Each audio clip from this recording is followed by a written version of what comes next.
Hi guys, Brian Rush, one of the owners of Premier Grilling. We're here today with Gary Hirsch from Hirsch's Meat Market here in Plano, Texas. We're going to the experts today. We want to bring you some education on how, where the meat comes from, how to pick it out, and we're going straight to the horse's mouth, get right to the butcher who really knows what he's talking about. So, Gary, thanks so much for being with us today. Thanks for having me. Yeah, we're going to pick your brain a little bit, if that's okay. Good. All right. Well, here's what I'd like to start off with, is I've got over here on the table the variety of briskets, for example, we sell here. We have a choice grade, prime grade, and a Wagyu. And each one of these is a higher quality level. These two here are choice briskets. The difference is, this is a brisket flat. And what a brisket flat is just the bottom half of the brisket, the lean part that's used for slicing. Of course, most guys will use the tip for chop barbecue. This is just the bottom. So you're actually gonna get a little bit better value if you think about it, because you have less waste. It is going to cost a little more because you're not buying the tip and not getting the fattier part.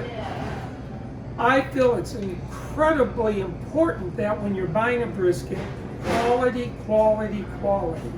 If you want to end up with good, you got to start with good. Now, there are other grades of briskets you can buy out there, and you may not be familiar with them. One is a no roll. And that's probably at the bottom of the quality line. What no roll means is that it's ungraded. It's not graded select, choice, prime, or anything, because when the whole cattle's hanging there, the grader's got a wheel, and it'll have all the markings on it, and they'll run the wheel up and down the side of the cattle, hitting all the primals. So what they're not doing that, so they're not rolling the grader roller up and down it. That's what no roll means, ungraded.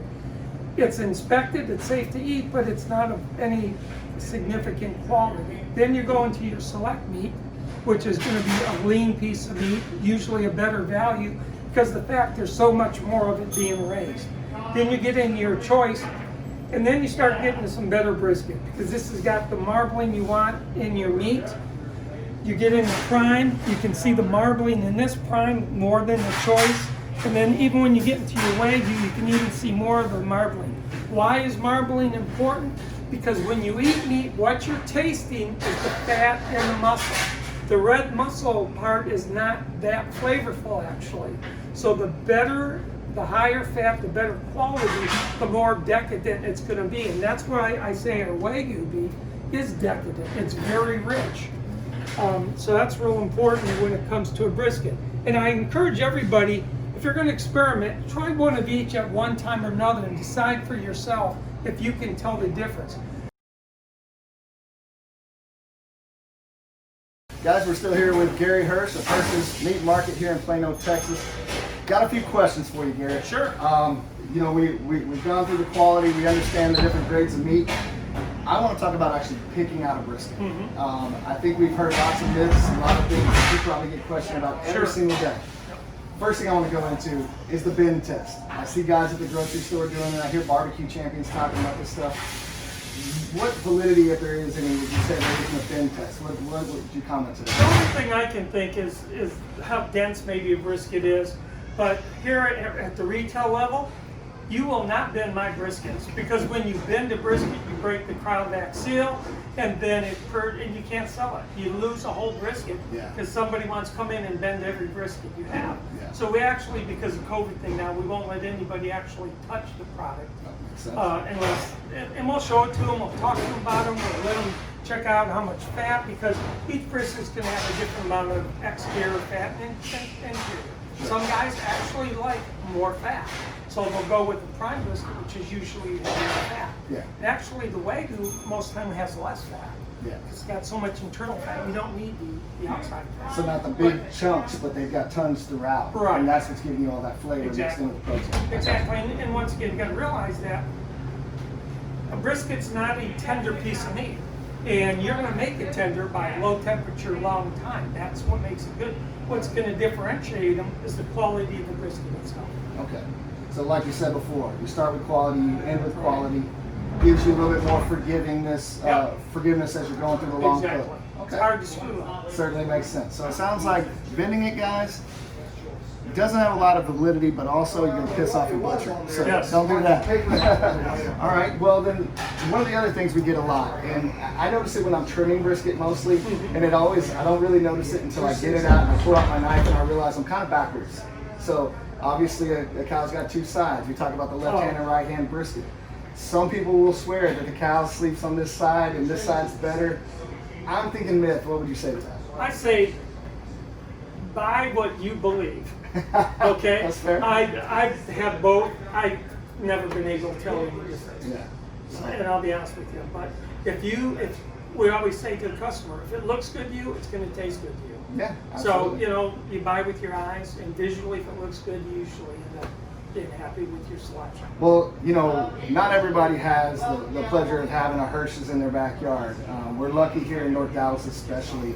But to those that don't have a butcher to go to, which we'll always recommend, you're always going to get better quality. And I think Gary will explain a little bit about that. But what would you say the biggest difference is between working with a butcher or going to your big box, your traditional grocery store, and what they're dealing with in that case? What I like about what we do here is we buy for quality. We don't buy breed specific. We don't buy from one region. The chain stores, you're going to have a big one buyer that buys everything for all the stores. So you at the store level, you have no choice. You're going to get what the warehouse is going to ship you. And you got to realize, being a smaller store, we don't buy tons and tons. We buy what we need as we need. So you're going to get, as far as I'm concerned, better freshness. Yeah. And that's important. If you want to hold on to a brisket in the crowd back and age it a little bit, you can do that safely. I don't see the need for wet aging a brisket because it's Kind of doing that already, isn't it? I mean, And then I think you lead me into the next thing is that we have a lot of people talking about wet aging a brisket, but also dry aging a brisket. I mean, I don't see the point of dry aging. I think you're just losing Oh. stuff. You're losing way too much. Here at Hirsch's, we do dry age, prime grade short loins and exports, bone-in ribeyes. Yeah. But only bone-in do we dry age. Okay. Because if you hang up a piece of boneless meat, you're going to have so much rot and loss to it. It's Too much surface area to get loaded up. it's just not worth it. It's just So not so worth it. definitely a dry age on a brisket. Yeah. No real need to do that. You're kind of wasting your time. Maybe a fun experiment, but Yeah. I guess the output versus what you're going to lose is just not worth it. Not at all. So specific to the wet age, would Yeah. you say that there's any validity to that or anything you're More going to so, gain? but you can't, I wouldn't, and you could go 60 days on a brisket. I've seen it and they turn out just fine. Okay. But sometimes when it gets too purgy and you open it up, it's going to have a bad odor. Yeah. And depending on how bad the odor is, sometimes you can rinse it off, it's fine, but sometimes it's already in the meat. And It's sour. Yeah. You know. So it may not hurt your stomach, but it's definitely not going to taste the way you want it to taste. So it makes perfect sense. Now that brings up something.